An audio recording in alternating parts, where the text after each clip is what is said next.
Beast mode. Hey, what's up, everyone? I'm Beast from Dealing the Beast, and I'm here tonight with my main man, J-Dog. and we are reviewing our time with the PC title RiME. Now, we did play it on our PC with controller, but it is also available on other platforms as well. I'm going to let J-Dog talk a lot during this review because he's the one who played it. He's the one who really had an experience with it. Going into it, the game wasn't necessarily for me. But as we played and as we went along further and further, I found myself getting really excited about this game because it was good. It was fun to explore. I liked the graphics. I liked the gameplay. I liked the kind of interpreted-as-you-go story. And I enjoyed those aspects of it. So I'm going to let J-Dog take over, and he's going to tell you what he thinks about RiME. I don't know what else to say other than I absolutely loved my time with this game.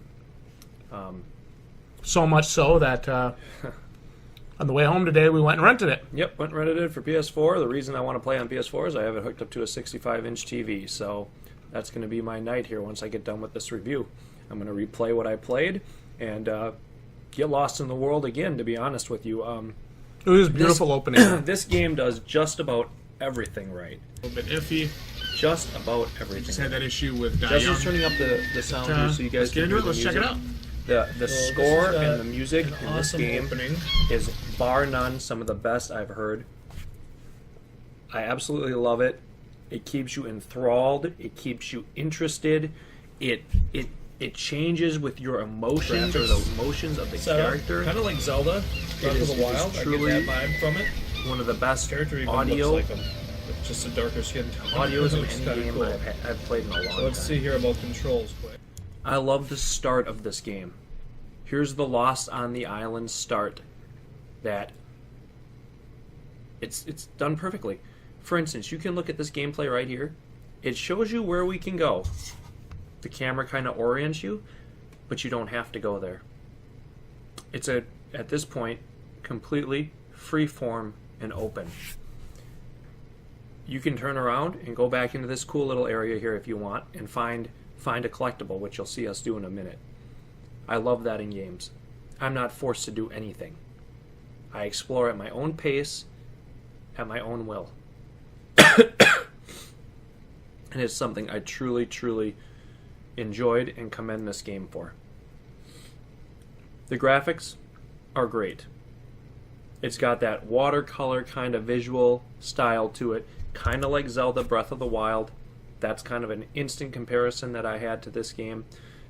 Just kind of that open world, go where you want, explore the nooks and crannies of the world, find the treasures, find different things. I just really enjoyed that.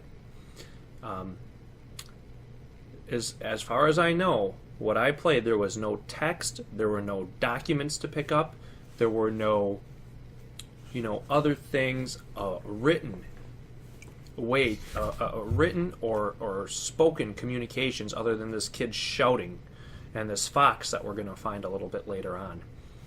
So this game is told almost completely from a sensory experience. I have not completed the game yet, so I can't offer a final opinion about what I feel about the story. Obviously, what I've played so far has been excellent, but I'll need to finish it before I can tell you guys my final overall opinion of that story. Hopefully I like it and like what it does with its story as much as I have liked the gameplay. Within that first 2 hours of gaming, what we did, I thought the gameplay was spot on. The movement is crisp, the climbing is crisp. If you die, the screen goes black and you just restart on the same area. Hold that thought. You just restart on the same area. So Hold that thought. I like that. It keeps you in the game at all times. Here's a cool little collectible I'm gonna get. Oh, let's roll. I just couldn't figure out how to get it. Oh, there. Whoa. Is that a collectible? Yeah, it looks like one of 6, maybe. Look at this. Ooh. You've awakened some creatures in the island. Nice. So, for me, a game like this, with just awesome little exploration, and the ability... I'm not sure if I die here or not. I think I do. No, see, look at this. Let me show you this. See, I just restart back up here. I So can't death push him off the it's ledge. not a big deal. Oh, yeah, I can. See, Whoa. I jumped too far. So I just had to restart. But how cool is that? But that was great. It kept me in the game. That Okay, your I restart can't. wasn't 20 minutes back with Okay. no collectible. I can't go that way. Fine. You know? So the game, it's not punishing you for taking risks, trying different things, It's telling you, hey, this isn't right. but it's telling you, hey, you know, this isn't going to cut it. So, you know, I like that. Like I said, it kept me in the game. It didn't frustrate me. And that's what I really wanted. Look, hey, I play the games. I play the Dark Eater Madeir fight on Dark Souls 3. I play Bloodborne. You know, those are a different type of game. Sometimes get downright infuriating. Okay, I don't want every game I play to be like that. I didn't want that with this game, and I didn't get it. And so the game was meeting my expectations, and that's what I was hoping for. And I think that's really important. You know, and like I said, we went into the Die Young game, and we did not have our expectations met in that game. And they were incredibly low to begin with. And it was a letdown, you know? Yep. So this game, I guess I went into it pretty blind, to be honest with you. Didn't know what the hell to expect. And what I got was just a great explorative piece of artwork. And that's what I was hoping for. Yep. I came back for 3 plays on it. I mean, that's something. Now you're going back in for a fourth. And I'm going back in for a 4th on a 65-inch screen. I don't know if I can offer higher praise than that. I mean, that after all, that's all games should do. That's the number one thing. Do you want to keep playing it? If you don't want to keep playing it, I don't care if it's got a $200 million budget. Who cares if you don't want to play it? So, J-Dog, being the one who played this game, I played for maybe like 2 minutes, but being the one who played this game for the majority of the time we spent with it, I'll ask you a few questions about it. First of all, I know we've been praising the graphics, the watercolor style, reminding us of Breath of the Wild, things like that. I want you to tell me, graphically, what did you think about this game in a minute or less? Break it down.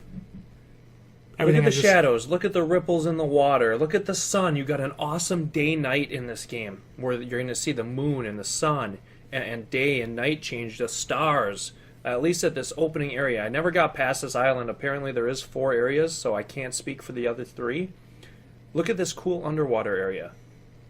Really well detailed. Again, you want to explore it. And there's no fucking rats eating at your heels every second you're doing it. That's what I liked. I agree. All right, let's talk about the audio in this game. I don't think I need to say any more about the audio. Just listen to it.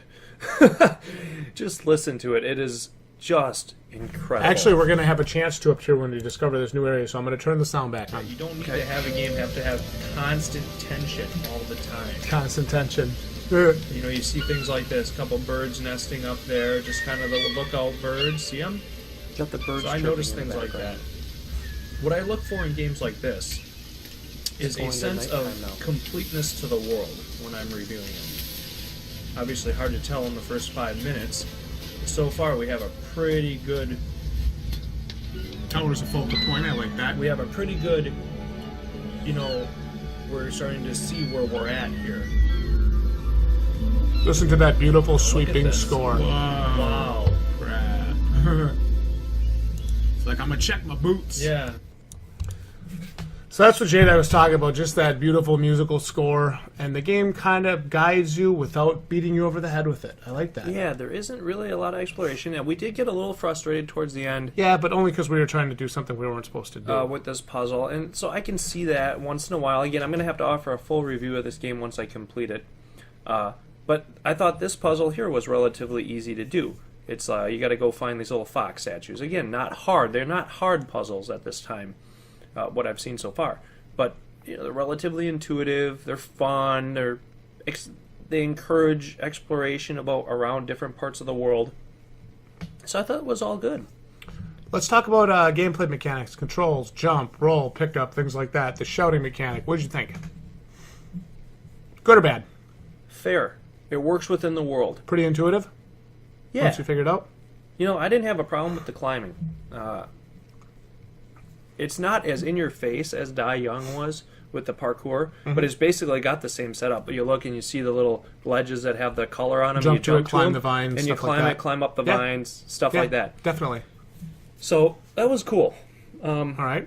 Got gameplay, got audio, got He graphics. moves fine. He moves pretty good. You know, I did not have a problem with the movement in this game at all. Fair enough. All right, let's talk about your overall rating for this game. If I asked you to rate this game out of 10 from your experience with it for the first 2 hours that you played, J-Dog, what do you think? Well, like I said, I came back for 3 playthroughs, or for 3 times playing it, 3 times, and then I went and got it again now to play up at my leisure on my big screen. So, look, this was a game I had not even heard of. It was a game I had 0 expectations for, and it was a game where I was completely engrossed in the world that I was presented. I loved just everything about my playthrough. I love explorative games like this. Here's a cool little part where, how do I get through there with the little boar sitting there? See? It tells no, you the boar doesn't kill me, but he yells at me. He's not going to let me in there. Look at him. He's not going to let me in there. But it tells you without telling you what to do. But if I look, there's some little piggies sitting back there eating on some gourds. So they're telling me, hey, Go get a gourd. you could get a gourd and get him out of there. Well, where's the gourd? Well, I'll just run up here. Oh, look at that. There's a tree. Again, pretty damn intuitive. Very cool. And granted, sometimes you want your games to be a little harder. Sometimes you want the games to have a little more, pizzazz than this. Okay, fine. But sometimes you don't. So understand that. All right, well, he's busy now. So, Now, all look right. at this. I can go right up here and get my statue. Pretty great. Let's talk about current pricing. Now, the game $29.99 new. You can get it $19.99 used at GameStop. Would you recommend the game for those price points?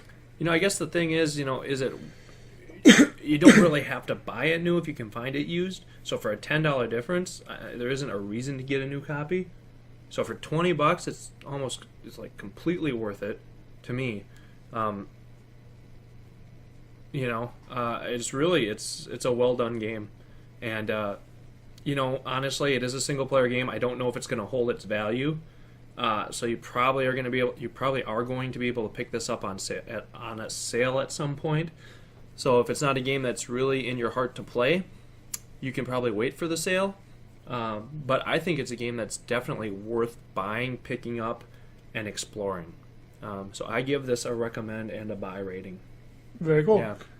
I think it's the first game that we've reviewed. Well, it's probably the first game we've reviewed that, other than maybe what was that one called, the science fiction one? The Surge. The Surge, that we've really been excited about. Even the Surge, when we played it, was a pretty positive experience. It was a positive experience, but I don't think it was $60 positive. No, it wasn't. Because very few games are. Yeah, it didn't have enough to make me want to buy it day one.